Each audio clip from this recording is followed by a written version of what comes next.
waaw ngeen baalal ma ci beneen yoon yéen ñi ma doon seetaan ci gannaaw.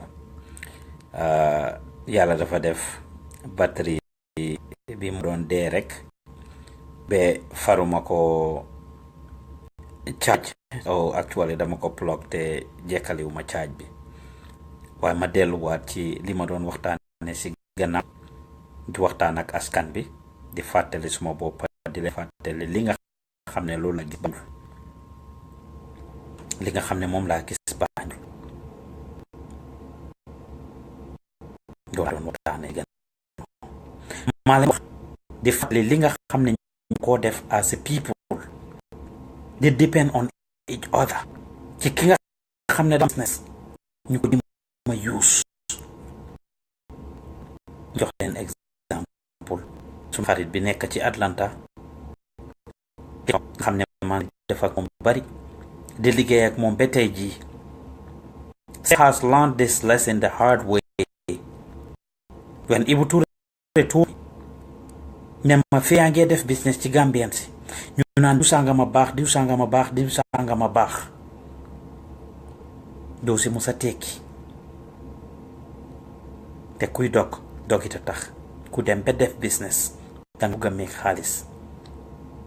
su bàjjen ñëwee suma doom ju baax ji, su yaay ñëwee suma doom ju baax ji, papa ñëw ne suma doom ju baax ji, maam ñëw suma seet bu baax ji, cousin ñëw, oh that's my good cousin man, brother ak sister ñëpp ñëw. te du em si ñoom rek, sa biological mom ñi jur sa yaay ak sa papa, seen yeneen bokka yeeg xarit yépp say maam lañ. sa sister bi nga bokkal ndey ak baay, xaritam yeeg ñeneen ñi yépp, waaw sa sister mbokkam yeeg xaritam yi yépp sa sister lañ. képp a koo bokkal sa sister. ma ne la fa ñu xam ne yenn la ñoo caaxaanee. ay goro man sa goro laa. man suma jabar dafa dem ba understand loolu eventually biñ CAS. so many people try to take advantage of that. man sa goro laa. so suma goro nga dafa tax ba yow warulooy jënda any of the products or services that I provide. tough one, very critical. nekk si biir nit yi ku nekk ñëw ne sa goro laa, wala ku ne sa sista laa. man maag sa sista ñoo bokka liggéeykaay, wala maag sa sista ñoo bokkoon classe, man maag sa lii ñoo bokkoon classe. we wanna get it for free. ala fudi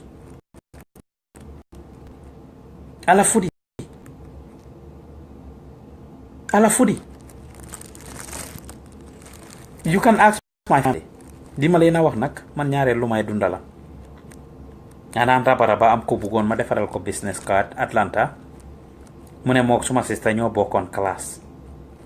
ma caaj ko, mu ne duma fay lu ma ko caaj because moom suma sista la, moom ak suma mag ñoo bokkoon classe. ma ne ko well that's fine. ma wàññil ko, mu ne du fay lu ma ko caaj, still it's too much. moom suma sista la, moom dama ko war a defaral business card yi sax and give it to her for free. I told her I wish I could but I cannot, so I won't. man sa sista laa, yow danga bonde. ma caaj ko ñu waxaale bem des $5 or $10 difference. mu ne naa drop $10 bu, ma ne ko déedéet. ko te baax si man. I wish I could but I can't, so I won't. yow de danga tànga affaire. yow man sa sista laa, xanaa xamoo ne lifin. waa léegi defaral ma ko, sa sista dina la jox $10 bi. dinaa wax ak sa sista Yaama Juuf, dina la jox $10 bi. ma ne ko déedéet I cannot do it. laaji la yow de xaw ma ne ni nga tàngee deret li yegg li. Unfortunately I cannot do it. I have to give the phone to my sister. suma sister ne ko dina xamuloo pa us ak business am bi du ko dee caaxaane. My sister has to give me that $10 for me to make those cards for her friend. Because realistically, I don't depend on my sister. My sister didn't pay my bills. Yeah, dama independently doing business. That is how I survive. That's how I pay my bills. I'm not running a charity at the time. No, I wasn't running a charity. Business laay def te business foo ko dégg mooy njaay ak jënda te profit a tax nga koy def pour nga mun see fay sa bill si. soo ma toog am ñu àkki moo goro gi ñun sa goro lañ ñun sa goro lañ ñun sa goro lañ. I gave them at some point I had to tell them man maa ngi takka seen doom su ngeen ne sa goro nga ñu ne waaw ma ne leen xanaa yéen bëggu leen ma toppatoo seen doom kon ñu ne ma lu tax nga wax lool ma ne leen because su ma continuer di leen jox li nga xam ne man si laa war a jaay su ma waroon a jaay 50 ma jël 15 yëpp jox leen te man 10 moo waroon a nekk suma profit kon man léegi lekk naa suma profit bi yëpp jël naa ko jox leen ko yéen ba even am in the red now am in the negative ba jël extra 5 from li doon war a nekk suma profit bi léegi ci njaay mi daanoo mu tegee boor the next minute seen doom ji ngeen ma may naka laa ko amee then the next minute you're gonna start considering me as a useless husband ku munta toppatoo sa jabaram te kam ngi just am doom toog nekk ko di liggéey man kenn as the man of the house ma dem pour find pour provide te comme li ma leen a wax man I have shared my story on multiple occasions bi ma am suma problème immigration bi I have gone a long way I have learned things the hard way moo tax li ma gis Banjul li ma gis sumay nit di doxalee ma xam ne it's not right ma ko address I had an immigration problem ñu téye ma put ma in detention ma nekk si jail bi for 4 good months ma génna ñu put suma tànka bi a monitoring bracelet on my leg put ma on a curfew 9 p.m. ba 7 or 8 a.m. every day duma génna mënuma am liggéey ci jamono jooju ndax liggéey bu ma mun a am America as we all know shift jobs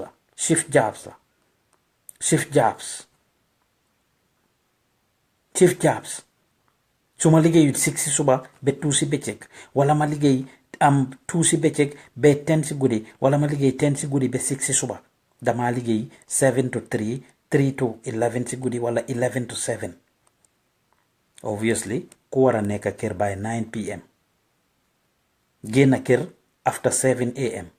man mënuma jël liggéey buy door 6 o'clock mënuma woon a jël liggéey buy door 7 o'clock parce que time boobu yëpp dafa maa fekk kër su ma jëloon liggéey bu maa jël evening shift boobu it duma ko mën a jël because 2 o'clock ba 10 o'clock la war a liggéey full shift te man dama war a nekk kër by 9 o'clock mënuma liggéey buy jël 11 ba 7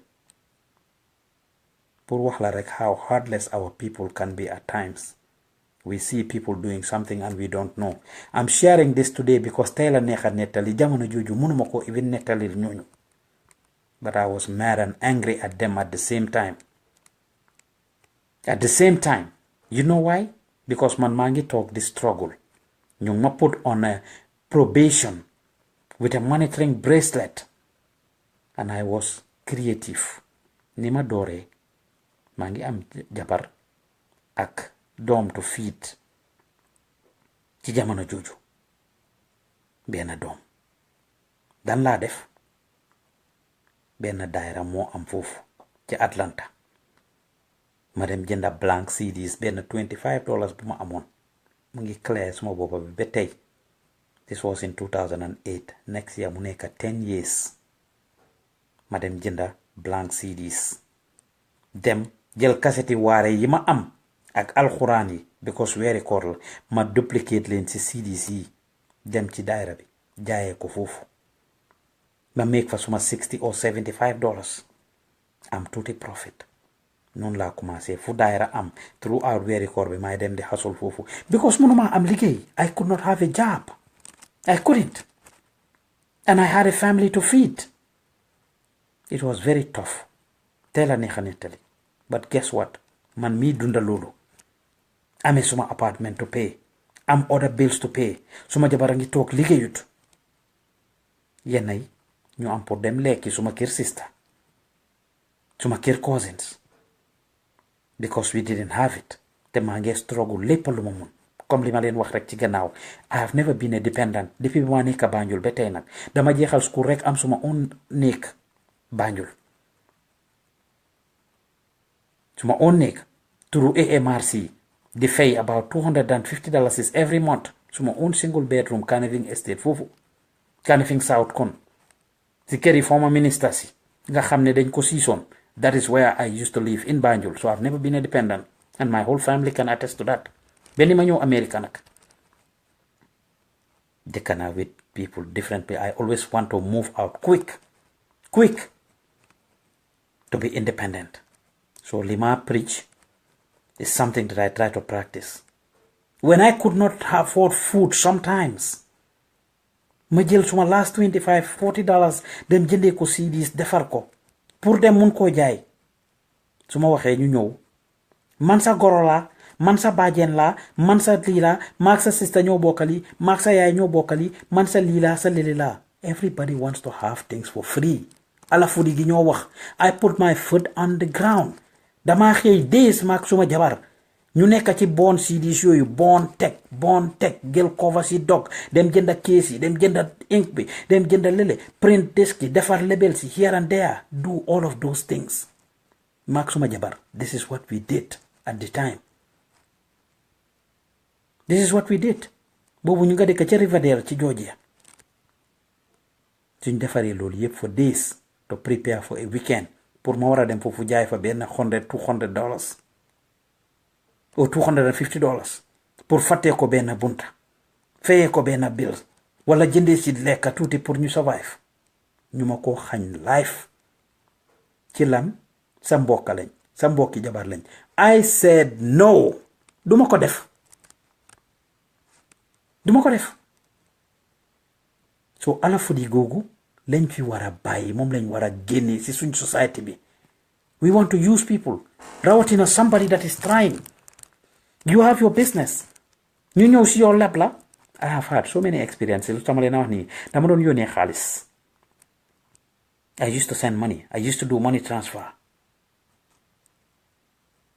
yeah I used to do money transfer ma bàyyi ko why su ma leen waxee ñaata xaalis laa ñàkk si loolu with people coming to you yónneel ma xaalis ba next week ma fay la yónneel ma xaalis ba ma fay ko ma sen la su ma maama dee xam nga ñaata nit ñoo rey seen maam wala ñoo rey seen yaay dañ am dëj emergency ci yenn yi probably ngente wala xew lañ leen ñaan ñu bëgg a gis leen ma yónneel ma ba ma fay ko wala yónneel ma su ma wàccee ma indi ko little do you know ne ñun xaalis boobu noonu we needed cash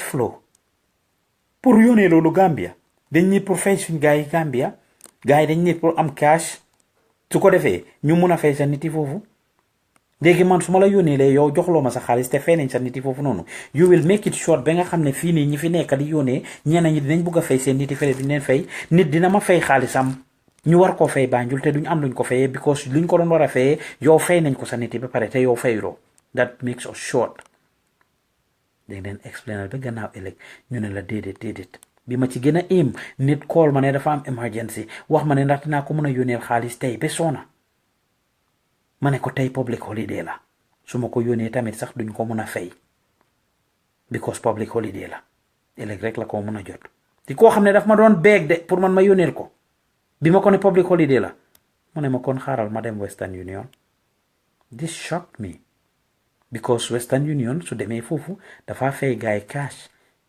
she has the money pour dem Western Union waaye bëggoon na ma mbaamal man pour ma yónneel ko just because Gambian to Gambian la gis ngeen ala fudi gi and taking advantage so you would rather go to Western Union and pay there fay leen immediately they give you even a worse rate than li ma doon war a jox man as a Gambian so mooy liñ dee wax saa su nekk I have spoken to and exchange thoughts and ideas with so many Gambian businessmen and women ak te ku nekk benn mbir mi la joytu ne suñ soxlaa free ñu ñëw si yow pour nga defal ñu suñ amee xaalis bi ñëw spend ñu dem ci keneen ki ku sëy ndey ki ñu dem ci kooku ala fudi gii lañ fi war a bàyyi moo fi war a jeex. If you are one of those people that use people, if you are one of those people that take advantage of people because am nga xaalis pour fay wala pour lii just because diw sangam sa mbokk la rek nga foog ne dafa la loolu dafa am obligation pour jox la things for free ma ne la loolu du feem te bu ndox pataasu te dañ ko war a bàyyi xel. So me doing business with our people, I have learned these things so many times te maa ngi leen wax ne la Ibu Touré moo ibbi suma boti ci lii. Cheikh Ndong moo ibbi suma boti ci lii Ibu Touré moo ma ko wax man and it resonated with me. It got into my little thick skull. Ibu Touré moo ma ko wax ne ma fee yaa ngee def business ci Gambian si ñu naan la diw sanga ma baax diw sanga ma baax diw sanga ma baax sa business boobu will fail te su failee dinañ la ko bàyyi ñu dem seen yoon dem ci keneen dem si keneen. I learned it from Cheikh Ndong experience wise. Why? Because nekk nañ ko ne yaa baax yaa baax yaa baax yaa baax di ma ci gaar wale man bés bi mu toogee ba liñ ko doon wax yépp amut liñ ko doon wax yépp defuñ ko mu soxla leen they shut their doors to him. That's when he learned it the hard way, mom. The hard way. So kon these are things yoo xam ne dañ ko war a bàyyi xel képp ku use ay nit nga foog ne am fayda la du am fayda. Shame on you. sa ñàkka ngor la rek ak ñàkka civilise nga foog ne yow yaa ko yor foog ne yaa fi toj fekk tojuloo fen yoruloo dara bu ndox pataasuloo. so kon képp ku nit di ñëw si yow di la jëfandikoo di la jay yenn jay yi sakar ñi laa jay nag boobu gën a bonati. Trust me yaa ngi leen a defal ñu ngee dem si biti di yàq sa der ñu yàq sa der. These are the kind of things yoo xam ne ñu ngi koo def te yóbbuwul suñ society bi kanam. Recently nag I still continue to go through the same thing te may waxal ñi nga xam ne ñooy follow Gambian Talents. képp ku si seetaan this video nga xam ko. képp ku si seetaan this video nga xam ko. Oftentimes I hear you doing a good job. démba rek moo si mujjee bi ma nekkee Atlanta su ma leen waxee how much love I receive from there. foofu laa dëkkoon. I go back there and I see so many new faces. benn ma egsi fii fu ma tukki fu nekka people recognize and appreciate what we do. which is fine. which we appreciate a lot. waaye may fàttali ñi ñuy seetaan di ñu follow ne li ñoo def du free te du ala fudi. We have bills that we pay and therefore that needs to be respected. saa su nekka su ñoo def suñ programme si su ñoo def suñ shows yi ñu dégga may laajte ndimbal di sàkku ndimbal from folks pour ñu jàppale Gambian Talents. People ignore it. show buñ def pare interview buñ def pare nga seet ñaata nit a ko seetaan. by the time we finish with this video, by the time it is 24 hours nga seet ñaata nit. For example, diggante démb ak tey the last video I did was face à face with Makumba Cham si Atlanta. ñu bari ci yéen probably seetaan ngeen ko. dem leen ngeen seet that video. How many people view it? ñaata néewut ñoo toog view ko yépp. bu yàggu rek laa wax ak Makumba and he's telling me how much people are calling him and telling him ne seetaan nañ video bi nangam ak nangam ak nangam. Now you watch those things, you look at it. Even to give a thumbs up, doo ko def. Even to share the video, doo ko def. You don't say anything. You see me physically, bugama for one na ne maa ngi def lu baax. I appreciate the encouragement. I appreciate positive reinforcement. But dama fàttali nit ne li ñoo def is not for free. As we speak, because maa ngi doon ñibbisi bi maa ñibbisi jógee Atlanta maa ngi sonna. I was wrecked and tired and exhausted. Guess what? Suma laptop bi dama ko bàyyi si airport Atlanta bi. First thing in the morning I will call them to see seen lost and found department bi to see if they found that laptop for me. If they don't, which means I'll have to buy a new laptop, a new computer. So kon li ñoo def du free. Dañ am pour fay suñ server bi. Dañ am pour fay Blue Jeans bi nga xam ne dañ ko use pour def programme si yi ngeen a seetaan every time ñu ko def ngeen gis ma gis ci Jallow gis ci Eva Sarr gis ci ñoom Anna ak ñépp képp ku nekk ci team bi. It's not for free. It's not for free. We pay for that platform. Numbers yi ngeen a call suñ amee programme si radio bi pour déglu dañ koo fay. It's not for free. So we have a lot of bills to pay for the radio. Now dinaa toog nag li tax may wax lii ndax Alafudi gi maa wax ba tey si la bokk. I will sit down. We ask for help from individuals. We ask for help from businesses to patronize and support us, to sponsor us. Duma leen fenal. A very few are coming. Comme sama video beeg Makumba, nothing less than 5,000 people have watched it all through. If those 5,000 people were to donate, waxuñ kenn ni ma ko dee waxee si radio bi saa su nekk ne amuloo am 1,000 to donate. So amee 500 nga mun see génnee $1 jox ñu ko. So amee 100 nga mun see génnee 50 cents wala 50 butut wala 50 pennies wala 50 euro piece nga jox ñu ko. Ku amee 100 mënuloo see génnee 50 butut fooguma di nga dem ba am ay million di si génnee ay thousands pour joxe. Mane la soo ko munta génnee fii I have given several options. We have given several options for people to be able to support us. For the people to be able to support us. Danga am business, fine. Ñëwal ñu partner. Ñu ngi am following bi. Nga ñu advertise la sa products. In return nga jox ñu a token that we will use pour support dépasse suñ business bi. Nga lanka be tëdda si suuf. Nga ñoo seetaan di ñu toppa ñu la entertain di la educate on a regular basis di la indil news yoo xam ne it's am loolu suñ team bu nekk Banjul dañ leen a fay they on payroll bagage yi gars yi di use foofu dañ ko fay place bi gars yi di dem dañoo jël moto pour dem fa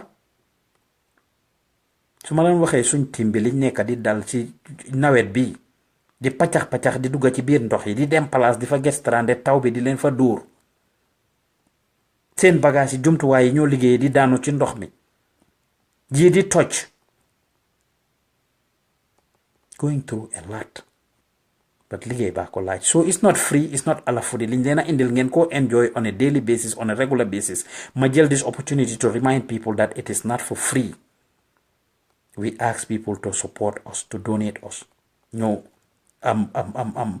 ne soo ko munta def fii sax óoluwuloo pour donate si internet bi jàngee yónnee xaalis Banjul ci ñu nekk bitim réew wala Banjul nga dëkka di ñu seetaan at least nga contact suñ team bi suy benn $100 si $200 si mun nañu jëndal crédit mun na moo fay pass one way pour kenn si reporter si ñu si leen a indi like information ci yëpp it is not free.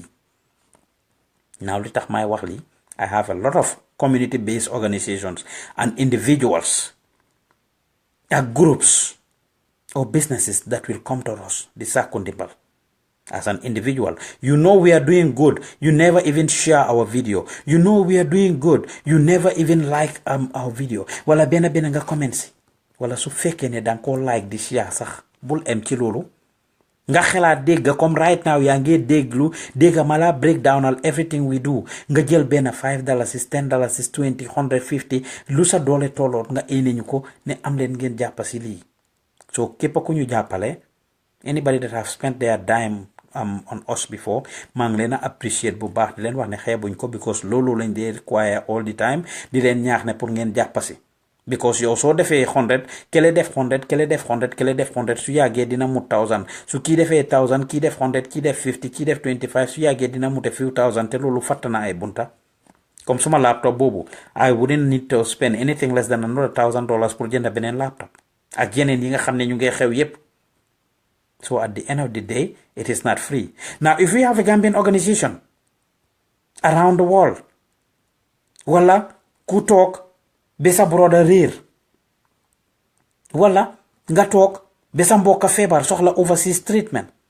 wala boog nga foog ne sa mbokk dañ ko victimize by any means and you need the world to know wala sa mama réer wala sa papa dëj nga am or whatever and you wanna come to us pour ñu jàppale la wala nga ñëw in the name of an organization that we are organization carry we are organization sangam dañ bugga ngeen jàppa si li ñoo def dañ am this initiative that initiative when individually yéen ñi bokk ci organisation boobu you could have been able to support you could have been able to help us you could have been able to donate on an individual basis that way yéen su ngeen demee ba soxla ñu as an organisation dina yomba pour ñun tamit ñu mun leen a defal li ngeen bugga but at this minute it doesn't matter who it is they come they know we are doing good.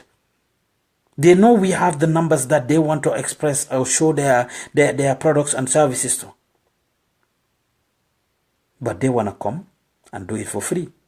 And a lot of organizations that are coming and reaching out to us, they know my response to them. maa ngi leen a wax di reason ne leen li ñoo def du ala fudi yéen ñi nekk ci organisation si na ngeen xam loolu. Because Gambian organizations around the world are soliciting for help through us. From us, individuals are sitting. Suma mbokk mi dafa am lii wala man dañ ma def lii dama need help pour lii. We do a lot of philanthropic work, but our people are taking advantage of it. Ala fudi, bugalu yomba. Ñun suñ la ko defalee for free. For example, some of these organizations nga dem be wara def advertisement. Wala nga am sa event nga decide pour fly in somebody from Senegal or from somewhere else that does the same job that we do, that you know we have a following, your target are Gambians and Gambians around the world follow us. I say no to that. We are not gonna do it. So be it an organization, be it a promoter, be it an individual, soo toogee benn dangaa nit suñ services na fekk nga pare pour jàppasi su doon endorsement nga ñëw endorse sax nag waaye foog ñu jàppale wante su fekkee ne yow sa boppa amuloo xaalis boo ñu jox yow sa boppa amuloo loo ñu jox mun ngaa go through somebody else mun nga ñoo connect with somebody else mun nga ñoo shayal li ñoo def. Loolu yëpp is one way of supporting us. If you personally don't have a dime to give, you can support us morally. Because through your efforts, somebody else can see what we do, betax boromam am ci interest, ñoo patronize you. But until and unless that happens, Gambian organization si, promoters si, ak ñeneen ñi nga xam ne ñu ngi yëngu si soxla ñun suñ service, nañ xam ne ñun tamit li ñoo def is not free.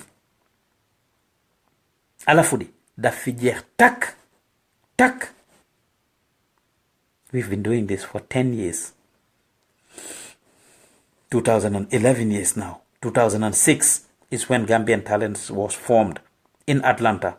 Ci studio Seydou Ndaw bi yàlla yokka leeram ñi doon seetaan the piece that we wrote on him a couple of days ago. It was 4 years since Seydou Ndaw passed away on the 13th.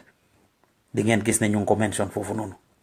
So kon Gambian si jofi ala fudi lañ wara bay suñ demee ba am price am xaalis pour fay for any service that somebody else offer, we will come to you and take advantage of you and milk you and get you to do stuff for us for free. Di la si jay te jay kese waxi kese be suma yaa bu jeex te safut ñeex taxut ñoo jóg ñun ñu ko kitaabu waxee ak Oboy biñ leen a interview a few years ago maag Eva Sarr 2 years ago kitaabook Oboy ñu ne ñu fuñ romba si mbeddami in Gambia keep it up la leen nit ñi di wax ñu ne su doon keep it up la seen poos yi fees naag keep it up ba ñun sax mun nañoo may som keep it up that same kitaabu ba tey keep it up laa dundee. Guess what, gis ngeen ko 2 weeks ago ñu ko ndokkale bi jabaram amee doom. So imaginal kii has a talent to show, kii has a business to provide or to do, mu yaakaaree ko si loolu. Love it, continue doing it on a daily basis. 24/7 di dundee loolu nga jëlee ko yo fi caaxaan jëlee ko fi caaxaan di ko jéem a use. No wonder we have Gambians quitting a lot of things that we do. A lot of things we do. No wonder we end up quitting because so dooree dara di ko def. Maybe you started doing it as a passion. Nga door di ko def yow kenn mu commencé di expand, commencé di grow, commencé di grow. When you were doing it alone, it was easier. It was manageable. Li ma laa wax nii bi ñoo interview Papis 3 weeks ago bi ma leen a interview waa li ci kër gi Papis a ngee wax ne this might be the last season for li ci kër gi. Why? Because the demand for their products and service is becoming more hectic and everything. Resources is getting more and more and people cannot even understand. I had somebody that called me and said, wow, li ci kër gi nag ñoom seen audio levels yi du dee am li when they didn't even know ne sometimes they needed some mics to be able to do certain things. Am na yenn things, gadgets yoo xam ne dañ ko soxla in order to be able to do it. But go and see how many people watch li ci kër gi. Go and see how many people like li ci kër gi. But at the end of the day, will we even click pour seetaan seen vidéo sax wala share ko pour mu yokkaleen? Duñ ko def. Duñ ko def. I don't know why. Yéenay ma toog foog ne iñaan la or otherwise. Or otherwise. So Papis a ngi noonu doon wax loolu. Suñ amutee sponsors amuñ the financial support, they are getting discouraged. And li ci kër gi is something that is very good for Gambia and Gambians because ñu ngi askan wi di educate entertain wi di entertain community bi. Nga am ñu mel ni ñoom Kitabo the same thing. Nga am suñ woykat yu bari suñ daanaan yu bari they end up quitting wala ñu mujjee tukki bitim réew setul foofu. So how many people do we have in Gambia who have done stuff and they end up quitting? Ñu ne ndeysaan moom aka moo ayoon si lii wala ñu ne hey waaw Gambian si moom duñ commencé dara jekkali ko. I've been saying it lately a lot. Duñ commencé dara jekkali ko moom moo ayoon si lii wala suñ waxutee ne moo ayoon ndeysaan suñ ko ndeysaanut kon ñu commencé di ko ŋàñña ne waaw moom du def dara continuer wala Gambians si duñ def dara continuer ko. Why? Because the Gambians want Alafudi. Léegi ñi seetaan li ci kër gi noonu wala ñi seetaan Kitabo mu dugal comedy trust me wala Baba Jah mi ko def a lot of these people su Kitabo commencé woon di charge $1 each per episode $1 laa la wax de wala mu commencé di charge $50 pour nga seetaan ko trust me we will not watch it. And here we are subscribe to a lot of channels pour seetaan Nigerian content, seetaan Senegalese content, seetaan yeneen content from other countries. But if the Gambia was able to do it,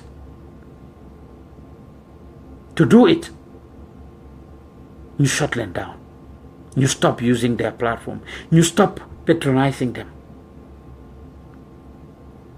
Te loolu moo feewut te loolu moo yóbbuwut kenn kanam. Parce que dem boo njaay ngeen fi seetaan bi Ramatlaay di interview Usu Njaay Senior dégg ngeen lim wax. He talked about the failure of his event. A legendary Gambian musician koo xam ne a lot of the people that we support for now seen parents yi respect them ñoom seen boppa they respect him. Su fekkee ne we going to the Senegalese musicians ñu mel ni ñoom Youssou Ndour respected the Super Eagles and all their members moo tax ba Youssou invite on Pape Touré si 10 year anniversary bi mu invite Pape Touré foofu ca Sénégal.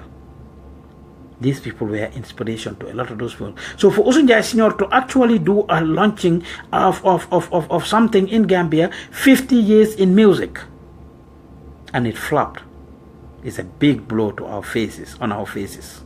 It's a big insult. Ku mel ni Musa Afia Ngom dem si Yàlla si same. He did it 2 years ago, 3 years ago. 40 years in music. It flopped.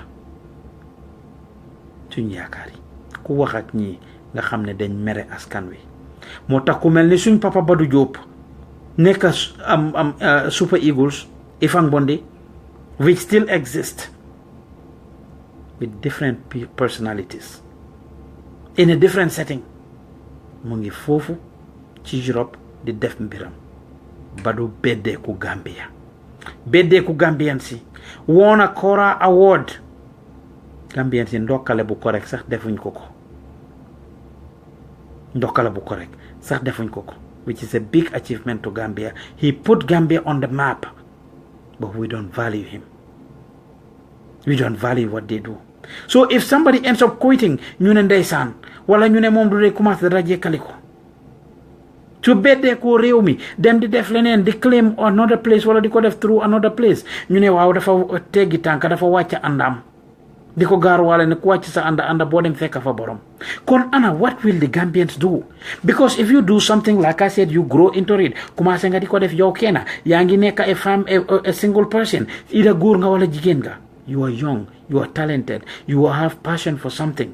Nga commencé di def loolu ndanka nga dem ba si kanam nga am jabar wala nga am jëkkër dem ba si kanam commencé di am njaboot ma ne sa tur commencé di dem. I will tell you, am na a few Gambian celebrities, a few Gambian talents. When we wanted to interview them, they would not even let us go to their homes. Seen kër yi lu tax ngeen baalal ma because of seen status, because of ni leen society di gisee, because of fuñ leen teg ay celebrities lañ dañ war a am xaalis dañ war a dëkk fu lii but they don't have it. They just struggling and doing what they do for living. They are barely able to get ends meet. They are barely able to take care of their basic necessities and needs. Can you imagine how sad that is? You're doing something. Munro say make xaalis pour even transform sa life to be better. Pour nga am an okay life. Doo xam ne sa morom yi taxawee seen dëkkay maxaama yooyu. Either musician la, either comedian nga, either any form of talent nga am, TV personality nga, wala any other sports nga nekk di def or any other form of talent you have, you always have to rely on folks to get things done. Mënulooy get sa basic things taken care of. Yep, sa basic things mënuloo ko even take care of. Mënuloo ko take care of. It is sad and unfortunate. These people cannot allow us to go interview them at their homes. We have to meet them somewhere, fi ñëw si restaurant wala fi gaay di liggéeyee. Today ay musician lañ fi ñëw practice wala studio dinañ jéem a taxale nga yóbbu leen studio. Dafa am kuñ ci doon bëgg a interview ma toppa ko ba sona after la mu mën a realize ne this was the problem. Kii bëggut ñu fekk ko kiram because of the condition of the house. Dafa am pour takkale ñu fekk ko studio su ko defee ñu gis ne waaw studio session la. There is a reason behind everything and we don't know. ma leen nañ ñaan yéen ñi ñuy toppa yéen ñi ñuy follow ngeen xam ne ñun li ñoo def du free ngeen xam ne talent yi ñoo promote ñoom it li ñoo def du free. maa ngi interview ji the last time ci face à face Jibu Balagay ngeen dégg mu ngi ko wax foofu how the average song how much money it cost them. Dem studio pour DJ bi bital la tegal la beat naka engineer bi defaral la beat ñu fay si 15,000 20,000 10,000 nga pare dem def voice fair pour loolu mixing ak mastering nga pay for that song bi pare nga war a defar music video for it nga fair si the average good video ni ko ji waxee pays between 40,000 to 100 and something thousand depending on what you have on it and I believe it because su fekkee ne da nga war a dem studio nga war a am ñu war la playal 10 instruments or 5 instruments or 6 instruments instrumentalist yooyu yëpp ñëw play seen instruments yi live ñooñu yëpp ku nekk nga war leen a neexal ku nekk nga war koo fay pour mu playal la that instrument and it is not only gars yi ñoo dugal ko rek dañ am pour rehearse ko dañ am pour practice ko ñoom kitaabu war a gaada seen nit yëpp pour ñu ñëw taxaw a 10-man team ñu war a defe production ñooñu ñu war leen a jox lekka war leen a jox make-up war leen a jox transportation refund and everything ñu bari ci ñoom suñ ci méegul xaalis sax just those expenses alone rek dafa xaw a bari. nga am band bu dem taxaw perform 10-piece band ñu perform ba pare ñu fay leen benn 10,000 how much will they each go home with gannaaw suñ génnee seen yu sew yi ba pare a few hundreds nga am 4 gigs si weer bi so bari na suñ celebrities yu ñoo coow whether sports lañoo def or anything else, they are barely making any money from it. Why? Because our people want Arab foodie. If these same people were to organize a free show, Nyepai show up. If these same people are to put up anything on their Facebook or YouTube page, everybody watches it. Just like us. But that doesn't pay the bills. Last time, I'm not going to call ma, we are even about to quit. At some point, I thought of quitting because the bills are too much and it's getting out of hand and we're asking for help and not getting help. Boromam lin ma tonto moy no. Pause, yo mun loy quit. Yo mun loy quit. Mané ko lu xew? No, yo dëkk bi daf la soxla, yo Gambia daf la soxla. How can you do that? I'm like, do what? No, how can you quit? Suma raka yo xam nga li nga defal dëkk bi. Yo nga xam ne bi nga demee Banjul li ma dina wax ni last week rek la waxtaan bi xew.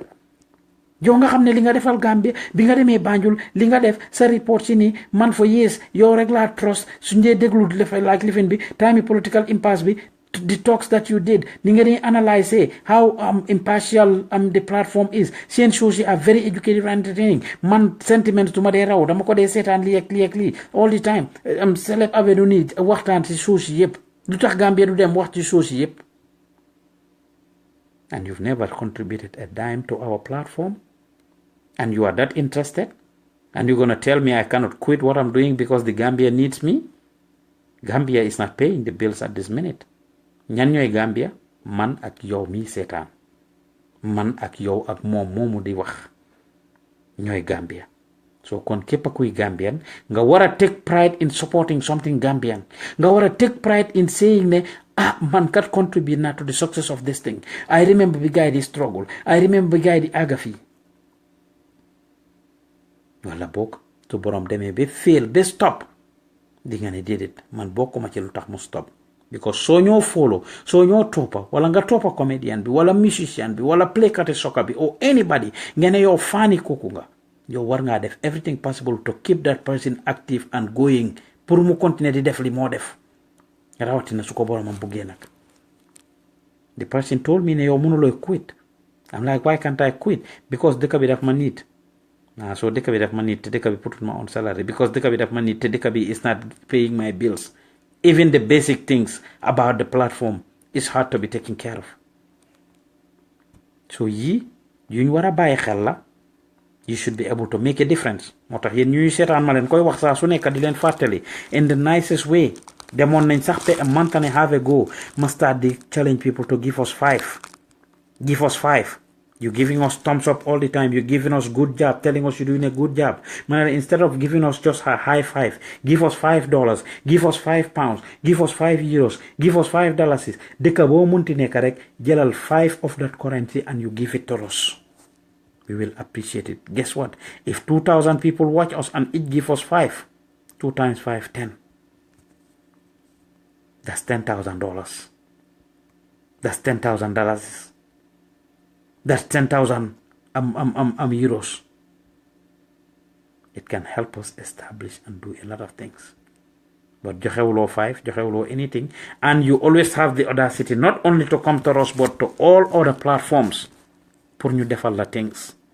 We all communicate and we all talk within ourselves and we all share these same experiences of how people come to you and tell you what they need.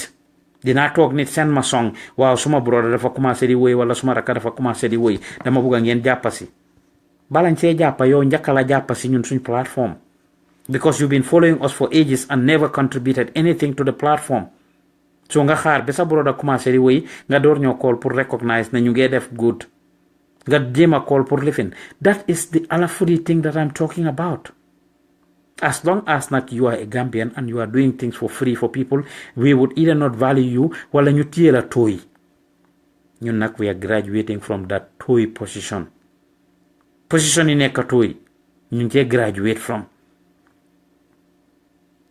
Fàttaleku leen li ma leen wax ne loolu la ma Ibu Touré waxoon ne Gambian si fee yaa ngi suñ biir di def dara ñu naan diw sangama baax ñu ngi laa jëy doomu sa dem faasi li nga wax loolu rek jëy googu rek nga see em te ñu bari ñu laa jëy sax miinuñ li ñoo wax because dinañ la jëy tey léegi nii sa kanam nga dem ñu critique la diw sangam moom nu mu moddee diw sangam ni mu ñàkkee xorom diw sangam ni defee lii rawatina ñun ñu nekk si media bi nag ñu bàyyi xel loolu dañ ñoo jëy saa su nekk you're doing a good job, keep it up. Lii ak lii suñ gannaaw suñ leen déggee suñ déggoon li ñoo waxal ñu si bari,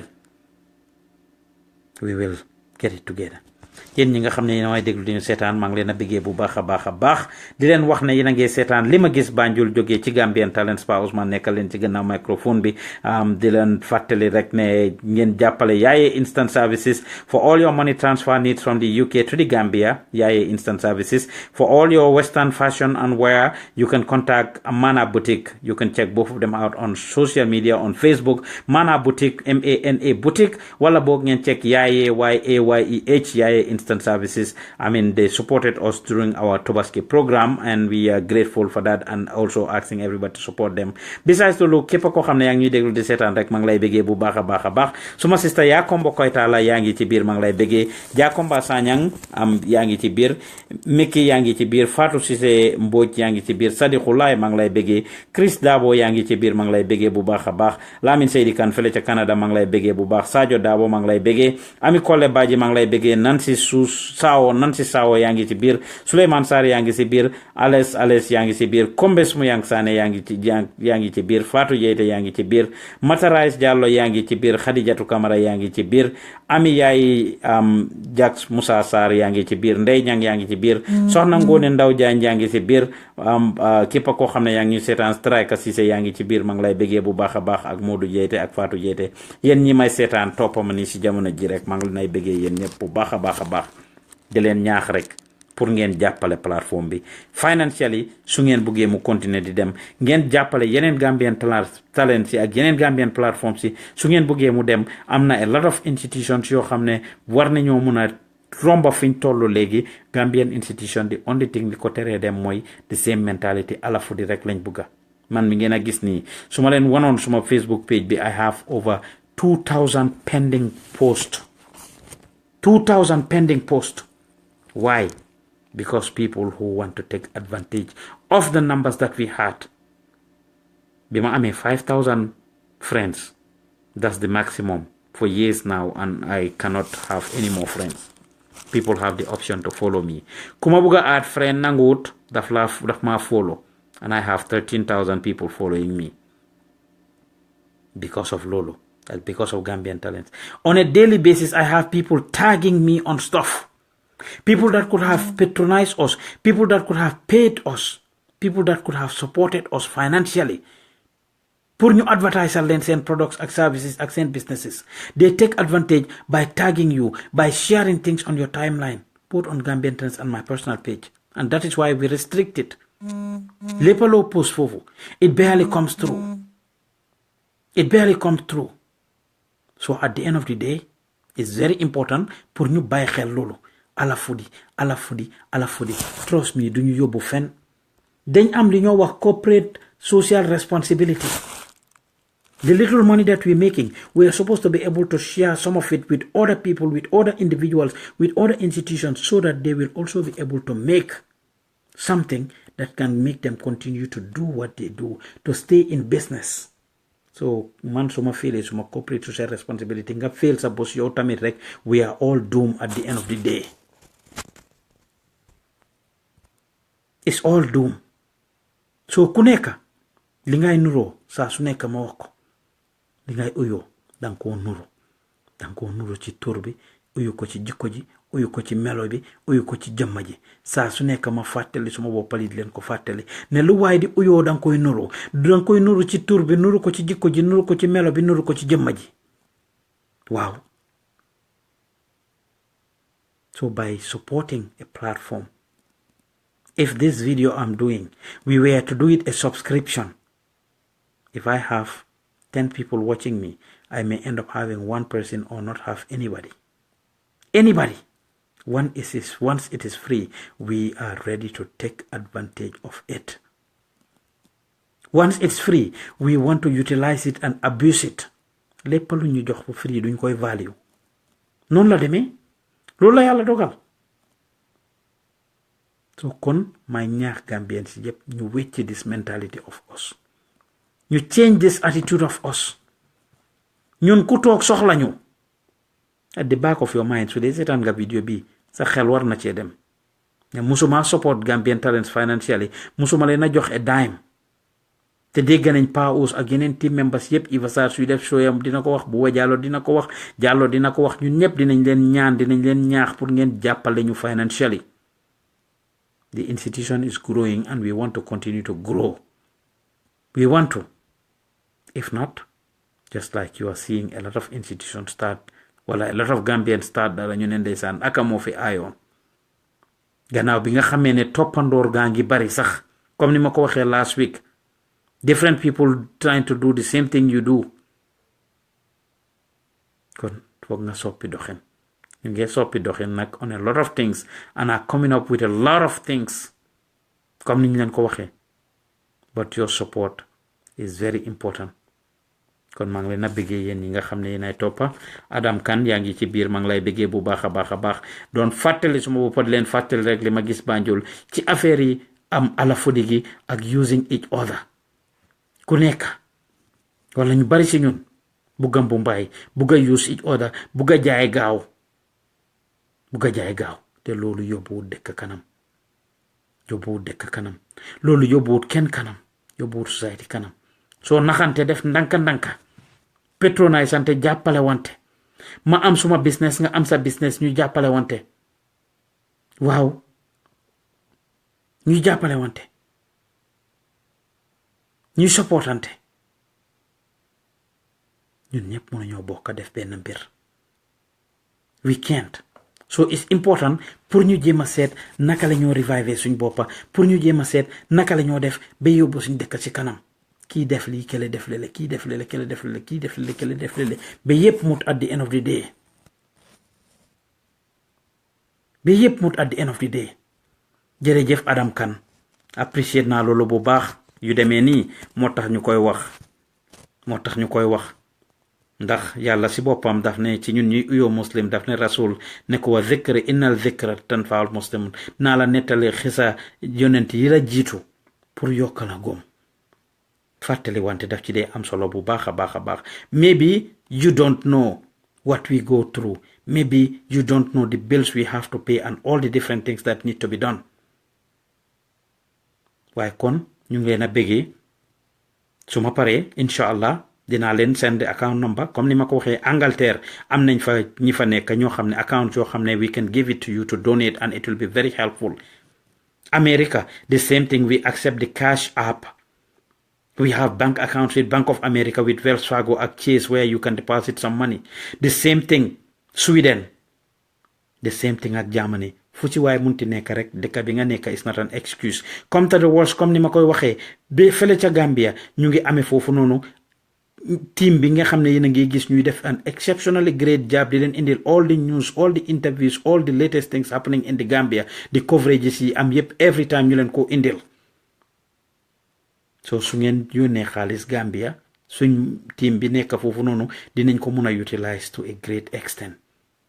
Kon jërëjëf Adam Kane dinañ la jox account number boobu noonu so ma jokkoo rek Pa Ousmane Diouf wala nga send message to suñ Gambian Talents inbox bi, we will provide you with that information. Dinañ la jokko inshallah to give it to you. waaye ñu ngi leen a bëggee bu baax a baax muy ñun ak keneen ku munti nekk nag. I'm speaking on behalf of the whole Gambian Talents. I'm speaking on behalf of the all Gambian businesses around the world. nañ leen bëgg di supportante. nañ leen bëgg di supportante. jërëjëf waaye Kojo Lams yéen ñëpp ñu ngi leen ay bëggee. ñu ngi leen a bëggee. It's never too late. suñ xàmmee ràññee rek jàppalante. And like I said, no amount is too small. No amount is too small. soo kii defee tuuti kële def tuuti rek ñu jàppale wante it's gonna go far. It's gonna go far. The platforms and the institutions will go far. Put your mouth where your hand is. Nun la ko anglais waxee.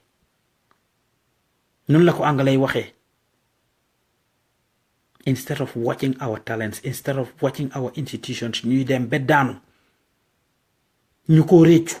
wala ñu naan aka ñoo mënoon lii aka ñu aayoon si lii aka ñu baaxoon si lii ñu mun see jàppa moo gën.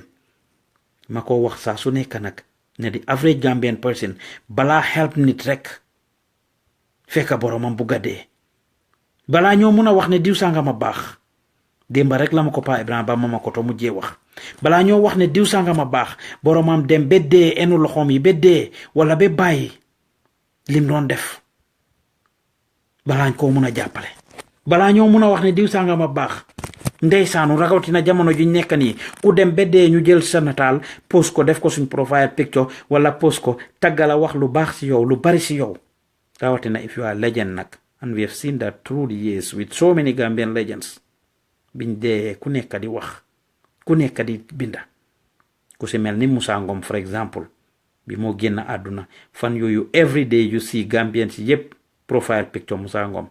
When this same Musa Ngum organized na 40 years anniversary, people will not show or people will not support him. When this same Musa Ngum, his family was renting and is still renting, ñu ci kër go xamne dañ koy rent ba tey.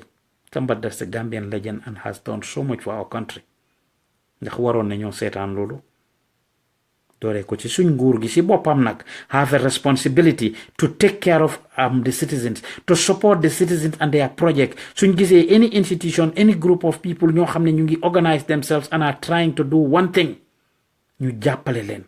And I'm not saying this to President Adama Barrow, suñ previous government yi yépp. That's one area boo xam ne tryuñ fa. From government yi Jawara to government Yaya Jammeh. Adama Barrow has taken over. Ñu leen a challenge ñoom ñu soppi doxin to pay attention to some of those things. Te loolu taxuma ñuy wax. Anybody else, any young person or any young people or even adults, people that mobilize themselves and are doing wonderful and doing great things for the country, we should be able to support them somehow. Ba tax gaay continuer góorgóorlu ci li ñoo def war nañ cee gis yaakaar ndax ku commencé di def dara sa yaay wala sa papa doon la ko aye wala ñu di suñ commencé di si gis yaakaar su yàggee ñu ne waa bàyyi ko kon mu def ko muy woykat bi muy théâtre kat bi wala anything you do soo ko defee sa family thing is a waste of time su yàggee suñ gisee mu ngi indi dividend suñ gisee yaa ngi see am ay opportunities ak few things su boobaa dinañ noppi waaye fee ñu ngi laa gis yaa ngee def loolu muy sa jëkkër woo muy sa jabar woo su yàggee dañoo get fed up ak frustrated and they will consider you and term you and label you useless. And trust me, I can tell you the average Gambian talents have gone through that. I mean being called useless by other people, being called useless by family members and other loved ones. Every time I get that. How do you get paid doing Gambian talents? Li nga def Gambian talents yëpp ak li fi nii yëpp. All the time. All the time. How much are you getting paid? Wala ñuy assume. You must be rich by now de. Yo xam naa ne am nga xaalis léegi de. Am ko ma ko wax bu yàggul rek a few months ago. Ne ma xam naa ne léegi you are a millionaire. You are a millionaire. Santa yàlla. Amin yaa rabbi yal na ko yàlla def. Waaye ñun li ñoo def dafa tax yaakaar bi bari ci kaw nit. Whether yu fi ñeeyaate la or anything lu munti nekk. Lu munti nekk. That's what it is. So kon maa ngi leen a ñaax di ñaax suma boppa ñuy jàppale wante suñ gisee ay nit di def dara nañ ci jàpp nañ di patronize sante as Gambians nañ bàyyi di take advantage ak bugga ala fodi from people. I use us as an example or this service, but I can tell you a lot of Gambian businesses are dealing with the same thing. A lot of Gambian individuals and families are dealing with the same thing. Maa ngi binda lii di ko wax ci gannaaw ba tey ñi bari ñu ngi binda di comments di wax about the different situations and the different things that they are going through. From using each other ak ala fudi dañ ko bëgg a Gambia te nañ leen wecci suñ doxin wecci suñ xol yi wecci suñ xel yi ak xalaat yi. Yenn yi suñ ko wéccut dafa hard pour suñ dëkk bi dem kanam te dafa dooree si individuals nag ma baamtuwaatal leen that have been saying it te dinaa ko waxaat ne leen ñun Gambians si dañ yàgg foog ne Yaya Jammeh mooy suñ problème. He was a great chunk of our problem but he is not our problem. He wasn't our problem.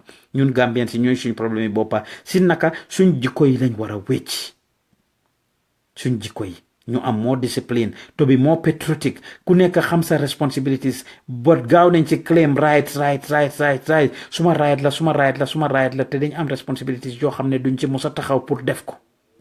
Kon maa ngi fàttali suma boppa di leen fàttali ne du sa ñàkk fayda du ñàkk nguura pour nga jàppale keneen waaye du sa am fayda tamit ak sa mun nga foog ne dangaa use keneen di ko jaay gaaw use nit di ko jaay gaaw déedéet yóbbuwut la fen Adam Kane incha allah dinañ ko seet yes the fact ne send nga message bi rek dem na through suñ paree rek dinaa la jokko I will send you the details so that you will be able to make that contribution ñu ngi lay bëggee bu baax a baax ak képp ku ñuy seetaan ak képp ku pare pour jàppale ñu Gambian Talents rek nañ ko appreciate you have your business like I said contact us here tamit su ko defee ñu jàppale wante ak yow nga jàppale ñu ñuy jàppale la